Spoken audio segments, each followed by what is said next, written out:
Hi guys, welcome to Kitchen Math. You know, math in the kitchen is where you get to make wonderful things like cookies and brownies and cake because you have to know your measurements to make sure everything turns out right. So we are talking about measurements again today, and we're still with the metric system, but this time we're going to talk about capacity or liquids. So we're going to do a little compare and contrast with the liquid measurements that we are accustomed to using so that you have an idea what these things look like.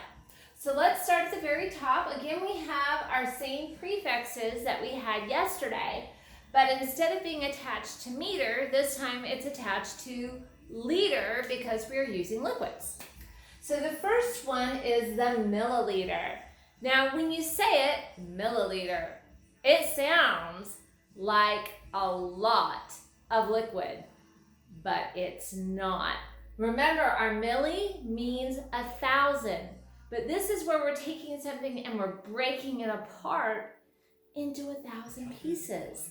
So that's not going to be very big. In fact, we know what an ounce looks like. A milliliter is only 33 thousandths of an ounce. That's not very much, is it? So you'll notice I have no example for that. I have nothing to measure anything that small in my kitchen. The next item we're going to go from milliliter to centiliter.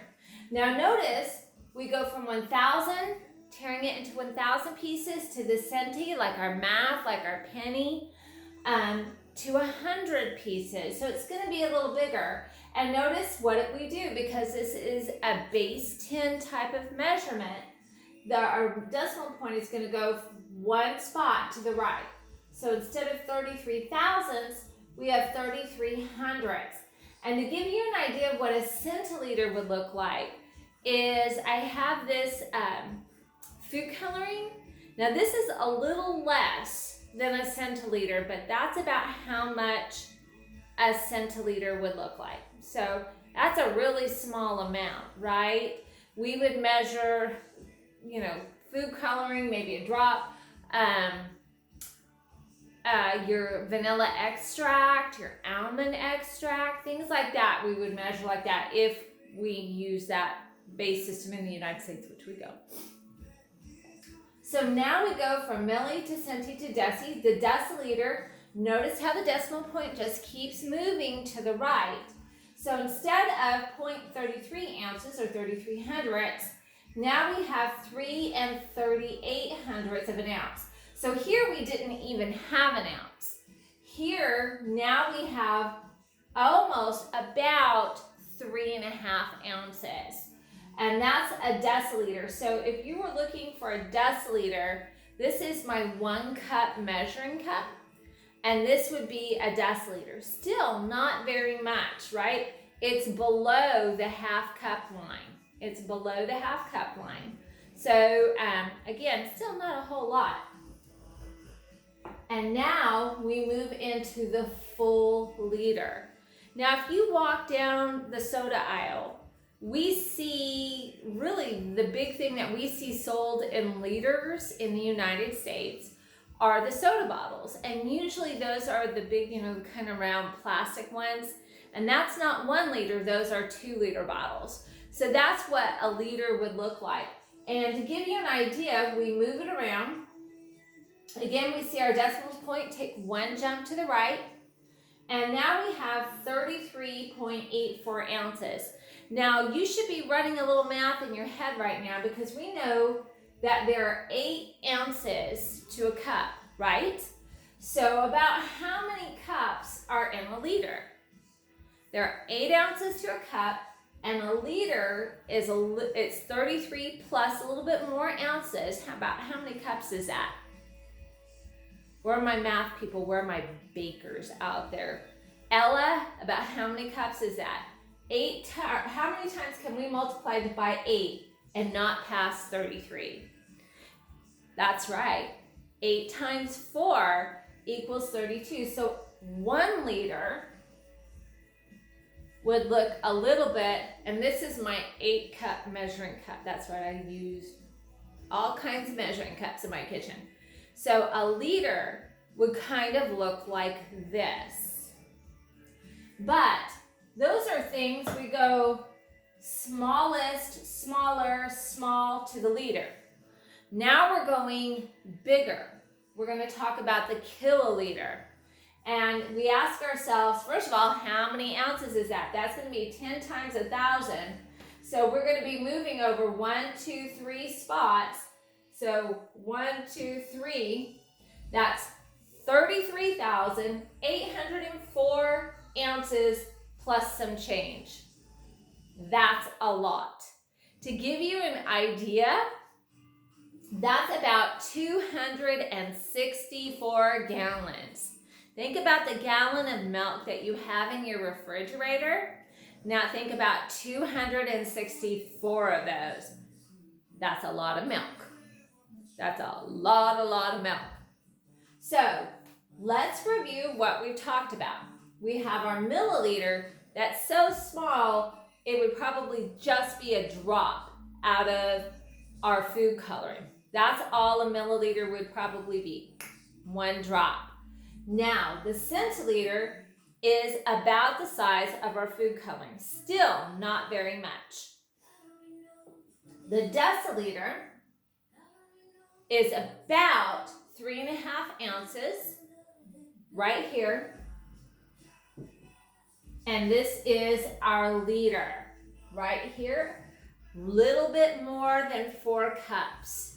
A little bit more than 4 cups. Isn't that a pretty blue? That's right, I used some of the food coloring so you guys could see this. And remember, the kiloliter, that's our 10 times 1,000. If you were filling your swimming pool, not like the little blow-up kind, but like a big swimming pool, you would measure that in milliliters? No, you'd be an old person before you even got a dent in there. We would use the kiloliters, absolutely. So let's remind ourselves, how many milliliters in a liter? That's our smallest one, 1,000, absolutely.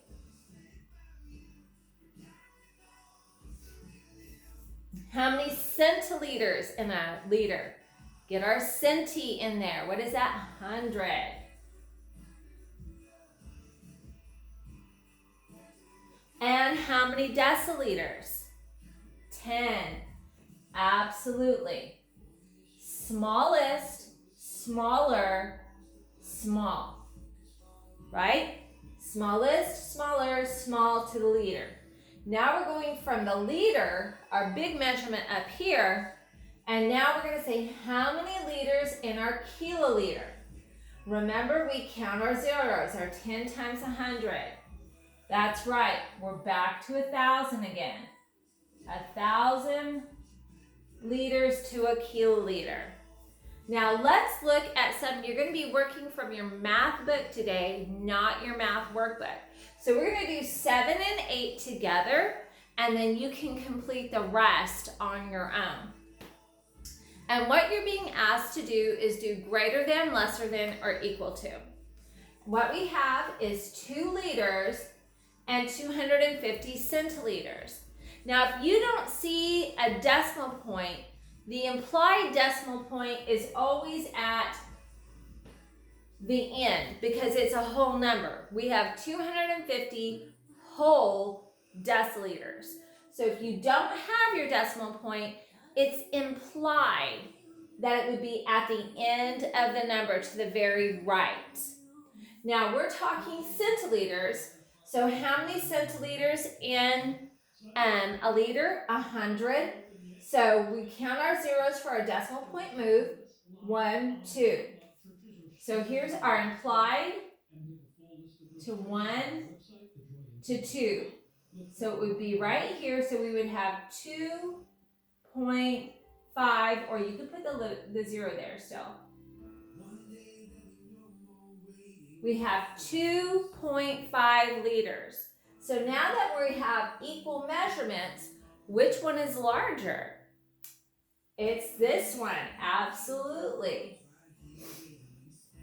Now, the next one we have is 13 liters to 130 milliliters.